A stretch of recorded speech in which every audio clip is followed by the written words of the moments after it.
There are a lot of, I'm not going to say this word, there are a lot of bugs and glitches in the game. What percentage of those do you expect to resolve with 1.0? It's sort of hard to say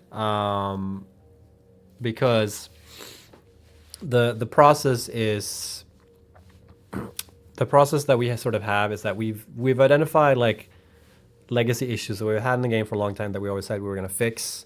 And we've sort of identified like from community side, like what are the biggest like issues that you guys see that aren't game breaking, but you still find annoying and like, you know, goes into the whole thing with like, what is a 1.0 quality wise game? You know what I mean? Like, because there are going to be bugs in Satisfactory in 1.0. Like it's not going to be a perfect game. It's no game, like there's no game that doesn't have bugs. Like some games do it better than others, but not every game is perfect. So like we have to sort of, it goes into the whole thing where like, okay, we need to figure out what is for us good quality, like what is a good version of Satisfactory we feel like is good quality, and how many of those issues that have existed in Satisfactory for a long time do we feel sort of negates the fact that it becomes a 1.0 game.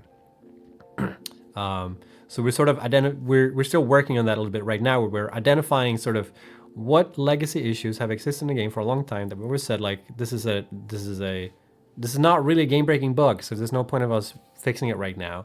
Versus like, okay, but now actually it makes sense for us for 1.0 to fix it. Like one bug that comes to mind, for instance, is the whole Blade Runners showing up like in hypertubes when you're traveling hypertubes. It doesn't break the game or anything like that. It has no bearing on the game whatsoever, but it's still like a glitch and it kind of looks funky and it kind of tells the like, oh, it feels like an early access game when you see that, you know? So that one is fixed. Is it though? Is it fully fixed though? Because I think I've seen it happen a couple of times. But that's one of those things, right? For instance, with in terms of those type of glitches, like and we need to sort of figure that out. And it's impossible for us to like, well, it's not like the only way to fully capture how many bugs a game has is to use statistical frameworks like capture and recapture and stuff like that. So you can mathematically calculate like how many bugs you think are in a game, but you can never identify everything. So you can never know like percentage wise like how many bugs are going to be fixed for 1.0. But we can probably list bugs that we intend to fix 1.0. But like the bug board we have right now is humongous. So like I don't think nobody wants to hear that.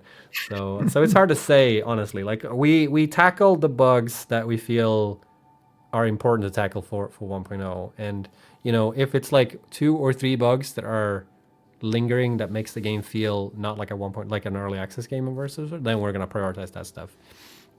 And the process also works like we're identifying that stuff.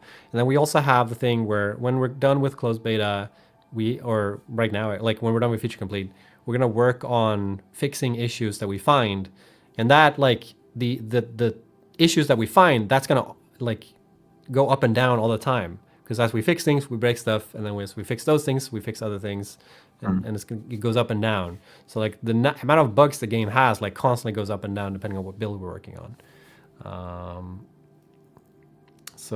Yeah, it's a really hard question to answer, but hopefully that like explanation sort of makes sense in terms of, you know, what we're doing for bugs in terms of that. It's honestly how like making games in general just kind of goes down. Yeah, it's the Wild West essentially.